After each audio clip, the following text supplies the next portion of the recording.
everyone, welcome to Lost My Mind Found Cars. You're here with Robbie. Today I'm kindly joined by David, Laura and Matt. Hello guys. Hi. They Hello. have kindly offered me to come and have a look at their incredible Chev collection. So guys, sorry about the camera, tell me about this first, the black one here. Well, that's my 65 Bel Air. I originally found that at the Wreckers in the Upper Hunter. It was probably going to end up being crushed. Brought it home, spent quite a lot of years rebuilding it. Nowadays it's a big block with a Muncie 4-speed behind it and airbags. I don't get to drive it as much as I'd like because I'm always building other people's cars, but it is still fun to drive. How long have you had it for, Dave? Probably 16 years. Was Chev's always your car of choice? Well, my very first car was my father's Valiant, 1970 Valiant, but that unfortunately got T-boned by a drunk driver while about a year into when I first owned it. My car after that I had was a 1967 Pontiac, which was actually quite a rare car, a sedan. Yeah. I also fitted a big block Chev motor too, and it was kind of like an early 80s style race car. Yeah. Fat tyres, low suspension. I was racing a Dodge Charger one night in Sydney Yeah. in the pouring rain Legally, after illegally, what yeah, are we- legally racing it, like at about 2 a.m. Yep. After we finished doing that, I was on my way home and speeding and got airborne off a hump in the road and ploughed it into a big sandstone wall and destroyed it. So that was the end of A that. couple of lessons learned in that one. Yeah, Hard lessons, hard lessons. yeah.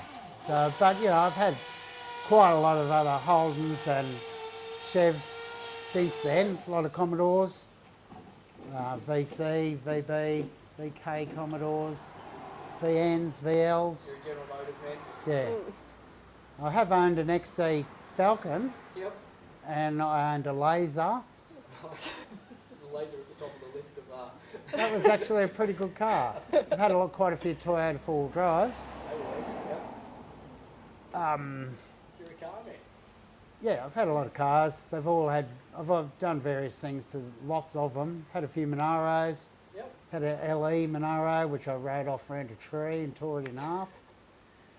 I've had a few. Or after the street racing. That was another car with a big block in it, with sleek tyres on the back wheels, and put it sideways on a Sunday lunchtime in a street 2 streets from my home. Your mum heard that. Tore the car in half around a tree, and she heard the crash from her place 2 streets away Gotcha. and knew it was me. Oh wow. Very distinct tone that you carry. Yeah. Good man. So yeah. Been through a few cars. Oh, I've had a $800 HK Monaro, which had a blown first gear, so I only ever used to drive it in 2nd, 3rd and 4th gear everywhere. It's still practical. Sold that again for 800, so got my money back. That was a gold one, gold 186S Monaro. I've had quite a lot of HQ sedans. I've had a couple of 1-tonners. I just sold a 1-tonner when we got this Chev just here. Yep.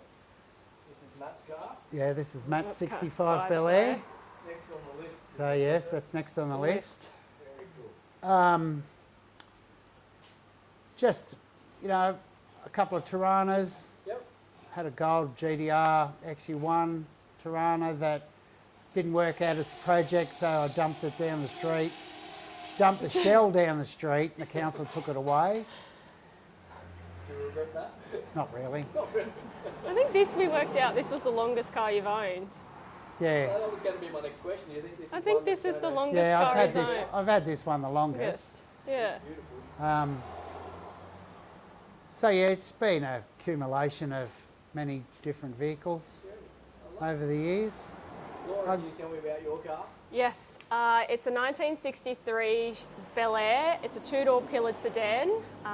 In Australia, we never got the two-door pillared sedans. We got four doors like my dad's.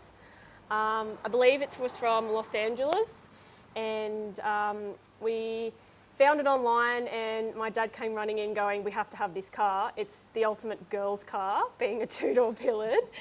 So we actually drove my dad's Chev down and practically had to convince the guy we weren't going to LS swap it and it was going to be mine. Brought it home on the truck with not even a set of keys. I didn't tell any of my friends. And one of the discussions that I was very quickly shut down was I was not allowed to paint it purple. Yeah, definitely. We very quickly agreed that the silver blue was definitely, it had to be the blue car.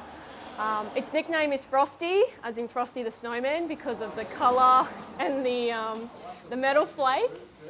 That's a DNA metal flake. It's the second smallest in size, just to give it that bit of a custom look.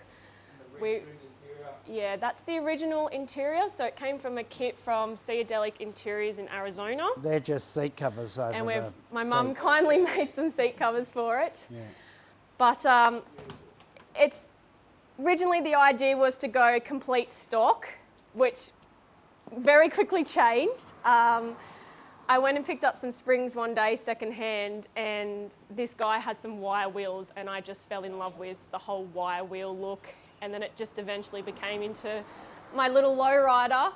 What I love about it is, you know, I built this car with the help of my dad, which inspired me off his 65, but I was on a Macca's wage. So I was on Facebook a lot trying to find secondhand parts or things that I could do to add value to it. And recently it entered its first lowrider show in Lowrider Sunday. Oh, nice, yeah, I was at that. And it's probably its biggest show it ever went to, and it was incredible that this car that wasn't even roadworthy a few years ago in a highlight with all of these other lowriders. How long have you had the Impala? I think we got it in 2017. 2017. Gotcha.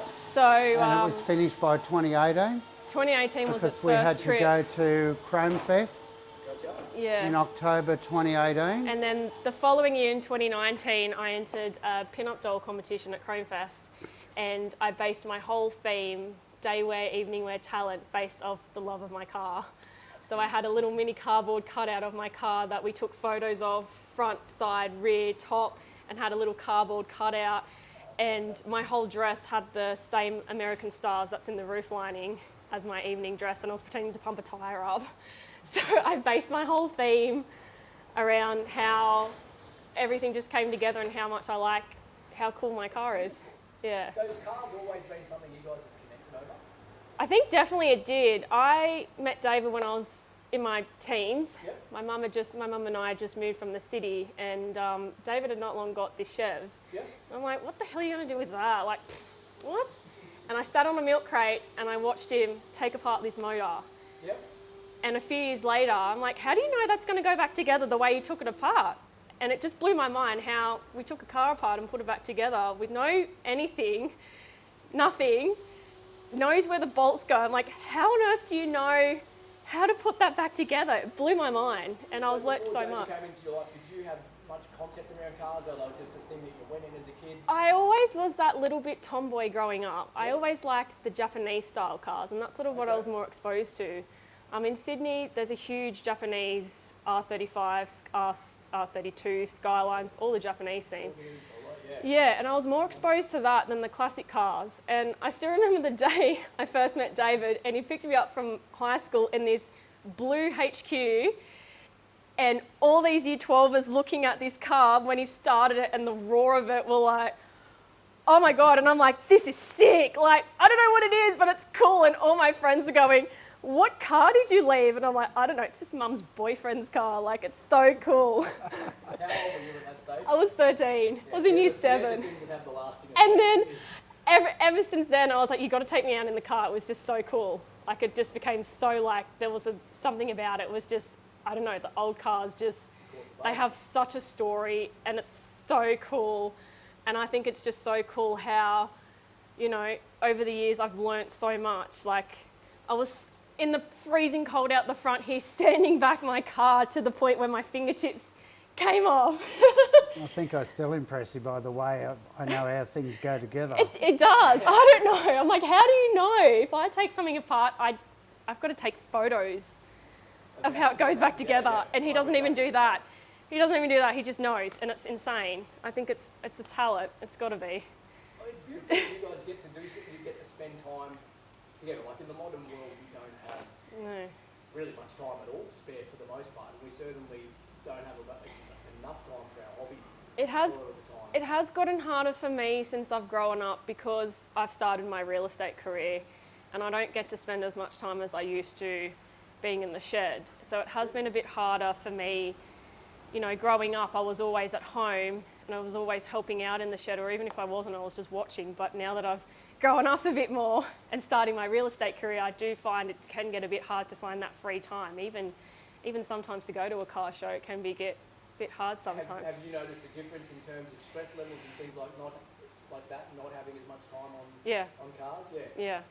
It's interesting. I talk to people obviously all the time in not the same situation, but where life speeds up and you don't have as much time for other things. Especially now that Matthew and I just bought a house. Congratulations. It's going to be full steam ahead renovating, getting shed. How far back does the house push?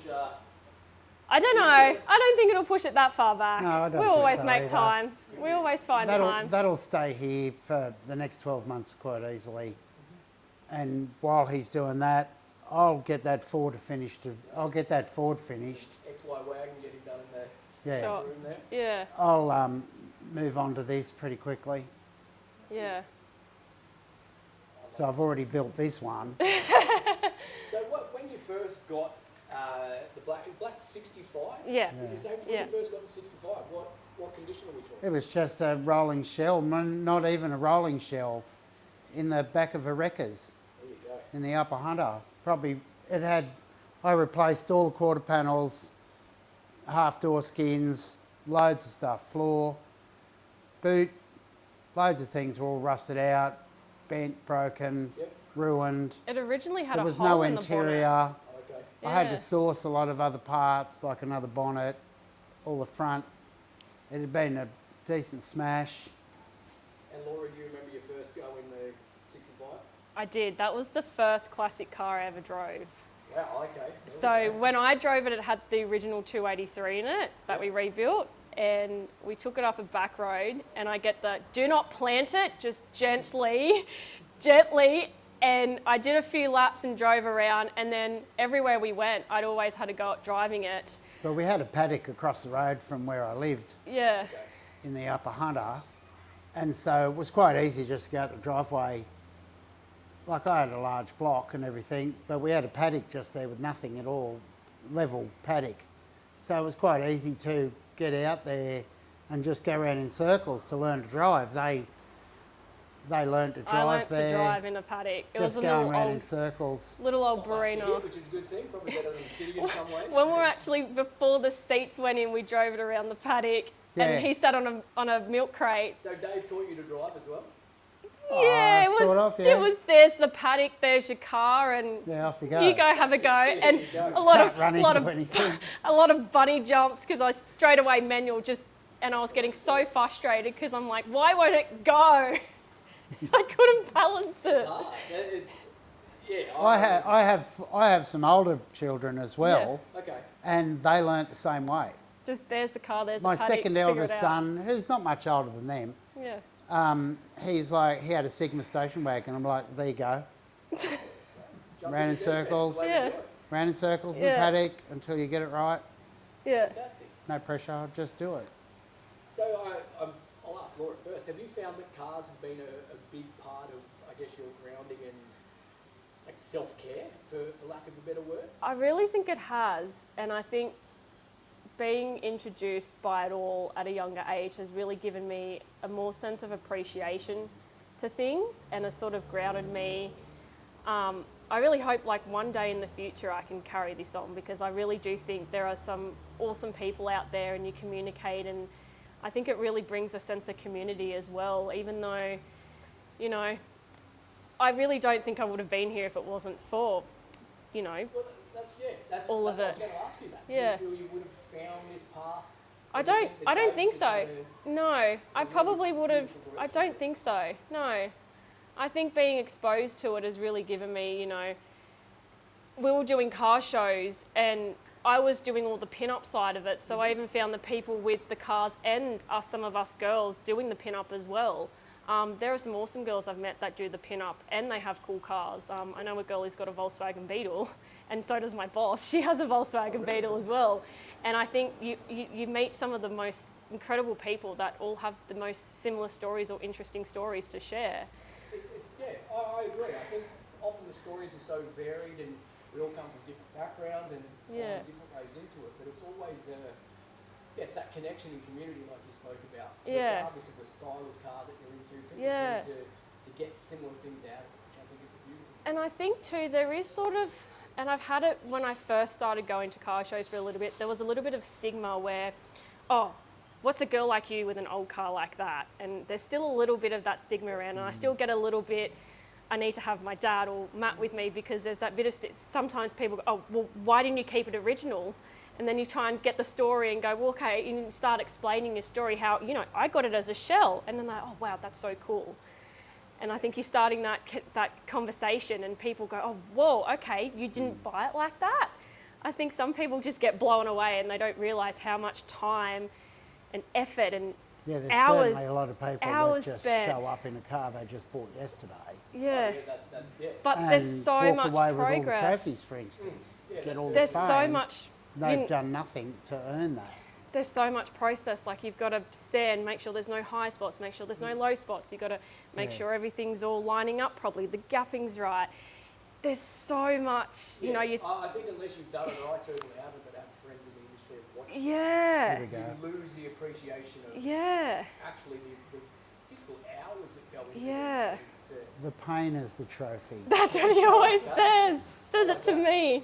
Sore knuckles, bleeding hands, I've literally sanded my fingertips off in the freezing cold, or you're sitting in the boot in the hoist and you've got to hold a light and you've got to hold a bolt while he's underneath like tightening something, or you got to sit there and push your foot on the brake pedal 3 times and hold, and you wait, what's that? And then they keep going, come on, you got to do it again, and you'll do it till like your whole legs all cramped up. Do you find off the back of that the sense of achievement? Like when you 1,000%. drive that car, that's your car. I get so nervous That's her driving car, it. and she'll always have that, and one day she'll have this I too. get so nervous. And then they've got that one as I well. get so nervous driving it, but when you see little kids waving at you or smiling, it's like I was once that kid. Sunday, we were going through the tunnel, through the North Connects, and there's a little girl leaning out the window filming us as we're going along. And I was like, that was once me going like, that car is so cool. Like that gives me the, especially, I'm driving my dream, especially in literally. artificial lighting, that roof sparkles in that tunnel. It was looks insane, great. yeah. It's a beautiful car across the board. Like, to It me, is. That's on my list of must-haves. It's probably that's probably probably one of the best cars I've made.